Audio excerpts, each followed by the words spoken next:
CM योगी का bulldozer कार्रवाई लगातार जारी है। बड़ा बयान दिया बुलडोजर कार्रवाई के लिए दिल दिमाग चाहिए। सीएम योगी आदित्यनाथ ने कहा अखिलेश यादव पर बोला है हमला, टीपू चले गए सुल्तान बनने, सीएम योगी ने कहा है। देखिए सीएम योगी का बुलडोजर कार्रवाई पर बड़ा एक्शन। बुलडोजर कार्रवाई के लिए दिल और दिमाग दोनों होना चाहिए। अखिलेश यादव ने जब तंज कसा था तो उसी पर सीएम योगी आदित्यनाथ ने पलटवार किया है।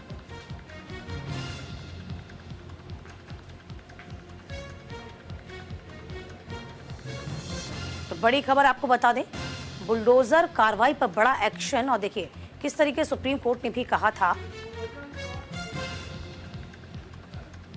कि किसी आरोपी के दोष की सजा उसके मां बाप को नहीं दी जानी चाहिए। बुलडोजर कार्रवाई तभी हो जब वाकई में संपत्ति गैर कानूनी हो। इसी पर चुटकी दी थी अखिलेश यादव ने। सीएम योगी आदित्यनाथ ने भी साफ तौर पर हमला बोला है।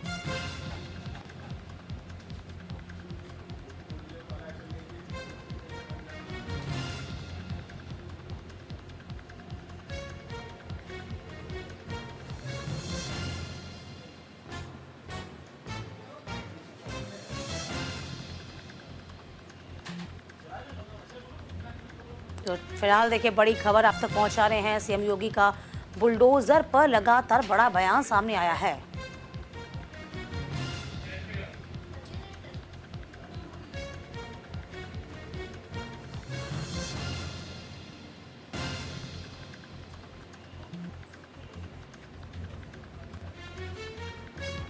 बुलडोजर कार्रवाई, बड़ा बयान। बुलडोजर कार्रवाई के लिए दिल दिमाग चाहिए। फिर से अपना रंग और रोगन बदल करके फिर नए रूप में आपके सामने प्रदेश की जनता को गुमराह करने के लिए फिर से आना चाहते हैं। बुलडोजर पे हर एक व्यक्ति के हाथ नहीं फिट हो सकते। इसके लिए दिल और दिमाग दोनों चाहिए। दिल और दिमाग दोनों चाहिए। बुलडोजर जैसी क्षमता और दृढ़ प्रतिज्ञा जिसमें हो वही बुलडोजर चला सकता है। दंगाइयों के सामने नाक रगड़ने वाले लोग बुलडोजर के सामने वैसे ही पस्त हो जाएंगे।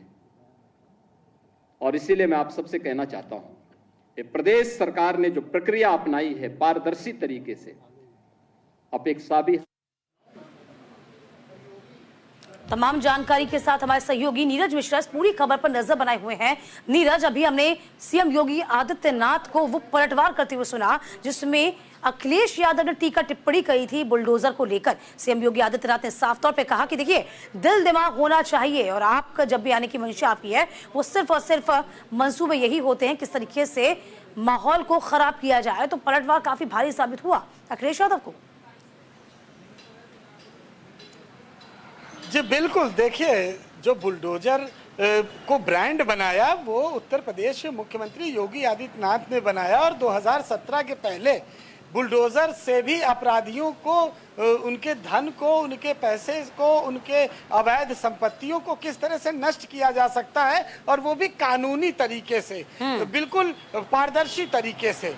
कि अगर किसी का घर अवैध बना है और वो अपराध के पैसे से उसका निर्माण कर रहा है, बदमाशी कर रहा है, अपराध कर रहा है, प्रदेश में कानून व्यवस्था को चुनौती दे रहा है, तो ऐसे लोगों के ऊपर जिस तरह से बुलडोजर की कार्रवाई हुई वो नजीर बनी। और 2017 के बाद देखिए 19 और फिर उसके बाद 22 में बुलडोजर जो है एक ब्रांड बना, पोस्टर बना।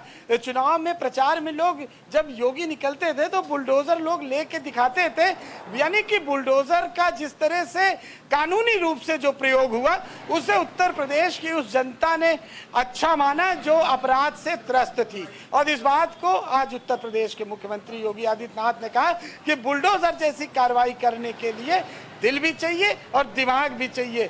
यानी कि अपनी बात अपने तरीके से अपने लोगों तक किस तरह से पहुंचाई जाती है, किस तरह से उसका संदेश दिया जाता है, इस बात को सीएम योगी जानते हैं। और बुलडोजर जैसी कार्रवाई अपराधियों के लिए कहा जाए तो एक काल की तरह है। जब भी कोई अपराधी ये सुनता है कि उसके खिलाफ बुलडोजर की कार्रवाई होने वाली है तो वो डर जाते हैं, और तमाम अपराधी इस डर से जाकर उन्होंने थाने में सरेंडर भी किया।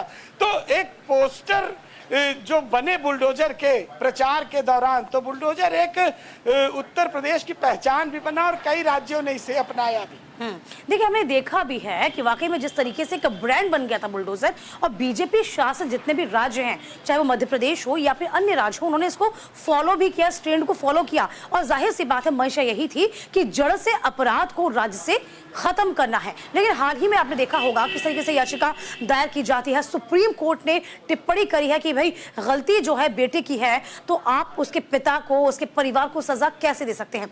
फिलहाल ये पूरा मामला क्या अब अखिलेश यादव भुनाने की कोशिश कर रहे हैं?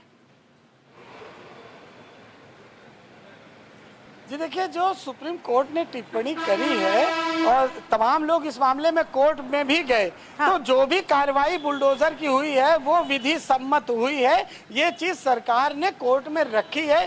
कोई भी ऐसी प्रक्रिया का पालन नहीं हुआ जो कि न्याय संगत ना हो, यानी सभी न्याय संगत प्रक्रियाओं का पालन करते हुए ही सरकार ने बुलडोजर की कार्रवाई ऐसे अपराधियों के विरुद्ध की जो अपराध में लिप्त होकर बड़ी बड़ी संपत्तियां और बड़ा बड़ा भौकाल बनाते थे। आप देखिए, जैसे विकास दुबे का जब इनकाउंटर हुआ, पुलिस मुठभेड़ में मारा गया, उसके पहले उसने तमाम संपत्तियां अर्जित कर रखी थी उसके घर पर। इसलिए बुलडोजर चला कि उसने अपराध तो किया ही था, लेकिन उसका जो घर था वो अवैध था, वो पूरी तरह से नक्शा नहीं पास था, रेरा में नहीं है, या कि तमाम जो प्रक्रियाएं होती उसका पालन करते हुए भी ही बुलडोजर चलाया जाता। क्योंकि अधिकारियों को भी मालूम है कि कोर्ट में अगर मामला फंस गया तो उनको लेने के देने पड़ेंगे, और जो तमाम पैसा है, हर्जाना है, वो अधिकारियों से वसूल किया जाएगा। तो सारी चीजों को न्यायिक प्रक्रिया का पालन करते हुए भी बुलडोजर की कार्रवाई हुई। इसीलिए अभी तक बुलडोजर की कार्रवाई रोकी नहीं हम गई। ये कह रहे हैं नीरज, बिल्कुल 2017 से पहले ऐसा कोई प्रावधान ही नहीं था जिससे अपराध का जो ग्राफ था वो भी लगातार बढ़ा। बड़ी बात यह है कि जनता ने सहर्ष जो इस प्रक्रिया है उसको अपनाया, उससे वो खुश हुए। जो डर का माहौल था वो खत्म हुआ। स्पेशली यदि हम उत्तर प्रदेश के सिनेरियो को देखें तो देखिए, बिल्कुल बिल्कुल सही कहा है आपने। और इसको जो है जिस तरह से लागू किया गया कि जो अपराध से अर्जित संपत्ति है उसको नष्ट किया जाए। देखिए, जो अपराधी होता है पहले वो अपराध करता है, फिर अपराध से इतनी आकूत संपत्ति अर्जित कर लेता है कि वो दबदबा बना लेता है, फिर चुनाव, फिर उसके बाद नेता, विधानसभा और लोकसभा, ऐसी बड़ी बड़ी जगहों पर जाता है जब उसके पास पैसा और पावर आ जाता है। तो ऐसे अपराधियों का पैसा और पावर खत्म करने के लिए कानून में कई प्रावधान है, और इसी में एक प्रावधान ये भी है कि अगर आपने गलत तरीके से कोई संपत्ति बनाई है और वो बिना किसी नक्शे के बनी है, कोई उस पर नक्शा नहीं पास है, आपकी गुंडई से बन गई है, अधिकारियों को धमका के बन गई है, तो जब उसका कागज निकाला जाएगा और अगर वो अवैध पाया जाएगा तो बिल्कुल न्याय संगत है, कानून सम्मत है कि उस संपत्ति को गिराने का अधिकार संबंधित अधिकारियों को और संबंधित संस्था को होता है। और इसका कहीं ना कहीं असर देखने को भी मिला, और खास तौर पर जो अपराधी होता है वो कभी भी नियम कानून से नहीं चलता है। वो जहां मर्जी होती है मकान बना लेता है, किसी के मकान में कब्जा कर लेता है, किसी के घर पे कब्जा कर लेता है, और कोई तालाब पर कब्जा कर लेता है। तो ऐसी संपत्तियों को गिराना न्याय संगत है। कोर्ट ने अभी तक किसी ऐसे संपत्ति पर उंगली नहीं उठाई है जिसमें प्रदेश सरकार ने किसी का घर गिराया हो और उसके बाद कोर्ट ने फटकार लगाई हो। तो जो भी चीजें हैं वो कागज कोर्ट में पेश किया जाता है, दोनों पक्ष कोर्ट में जाते हैं। तो जाहिर सी बात है नीरज की जो कार्रवाई होती है वो न्याय संगत और कानून के अंतर्गत ही होती है।